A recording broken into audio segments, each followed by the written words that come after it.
নমস্কার, কলকাতা টিভি ডিজিটালে আপনাদের সকলকে স্বাগত।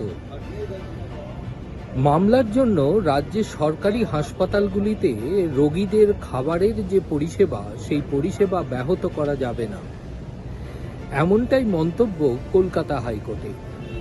পাশাপাশি রাজ্যের সরকারি হাসপাতালগুলিতে খাবার সরবরাহ নিয়ে নতুন সংস্থার টেন্ডার প্রক্রিয়া সম্পন্ন না হওয়া পর্যন্ত বা একক বেঞ্চের নির্দেশ জারি না হওয়া পর্যন্ত যে সমস্ত পুরনো সরবরাহকারী সংস্থা রয়েছেন তারাই রোগীদের এই খাদ্য পরিষেবা দেবে। তবে সেক্ষেত্রে সরকারের নির্ধারিত নতুন তালিকা অনুযায়ী, অর্থাৎ নতুন মূল্য অনুযায়ী তারা সেই খাদ্য সরবরাহ করবেন, এমনটাই নির্দেশ বিচারপতি শম্পা সরকারের ডিভিশন বেঞ্চে। মূলত তৃণমূল সরকারের আমলে রাজ্যের সরকারি হাসপাতালগুলিতে খাদ্য পরিষেবা নিয়ে একটি টেন্ডার জারি করা হয়। টেন্ডারের মাধ্যমে সরবরাহকারী সংস্থা নির্ধারণের জন্য যে বিজ্ঞপ্তি জারি করেছিল তৃণমূল সরকার, সেই তৃণমূল সরকারের বিজ্ঞপ্তিকে চ্যালেঞ্জ জানিয়ে কলকাতা হাইকোর্টে একটি মামলা দায়ের হয়েছিল।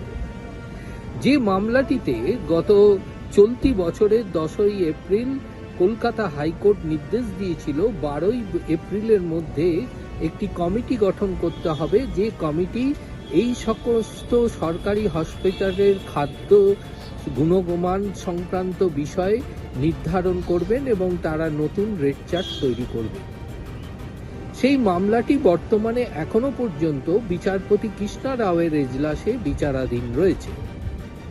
অপরদিকে গত 23শে জুলাই রাজ্যের নতুন বিজেপি সরকার আসার পর একটি বিজ্ঞপ্তি জারি করে এই সরকারি হাসপাতালের খাদ্য সরবরাহ সংক্রান্ত বিষয় এবং নতুনভাবে সেই খাদ্যসূচি তৈরি করে এবং তার রেট চার্ট তৈরির জন্য একটি বিজ্ঞপ্তি জারি করা হয়। যে বিজ্ঞপ্তিকে চ্যালেঞ্জ জানিয়ে কলকাতা হাইকোর্টে অপর একটি মামলা দায়ের হয়। এই দুটি মামলা একসঙ্গে শুনানি গ্রহণ করবেন বিচারপতি কৃষ্ণা রাও, কারণ দুটি মামলাই বিচারপতি কৃষ্ণা রাওয়ের একক বেঞ্চে বিচারাধীন রয়েছেন। এই রায় দিতে গিয়ে গত জুন মাসে বিচারপতি কৃষ্ণা রাও জানিয়েছেন যে 20শে আগস্ট তিনি দুটি মামলার শুনানি একসাথে গ্রহণ করবেন। ততদিন পর্যন্ত রাজ্য সরকার তাদের টেন্ডার প্রক্রিয়ায় কোনো রকম অগ্রগতি করতে পারবে না। এই মামলার শুনানি শেষেই কিন্তু এই বিষয়ে তিনি সিদ্ধান্ত গ্রহণ করবেন এবং রায় দেবেন। তারপরেই রাজ্য সরকার তার পরবর্তী প্রক্রিয়া চালু করতে পারবে। বিচারপতি কৃষ্ণা রাওয়ের এই অন্তর্বর্তীকালীন নির্দেশকে চ্যালেঞ্জ জানিয়ে রাজ্যের পক্ষ থেকে ডিভিশন বেঞ্চে আবেদন জানানো হয়।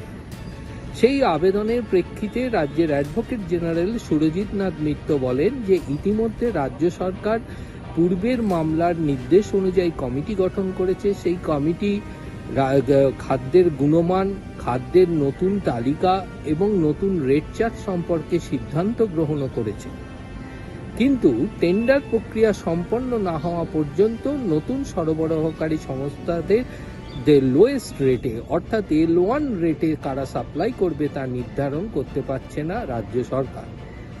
অপরদিকে সরবরাহকারী সংস্থার পক্ষ থেকে আইনজীবী সপ্তাংশু বাসুর দাবি, ইতিমধ্যে এ বিষয়ে একক বেঞ্চে মামলা বিচারাধীন রয়েছে।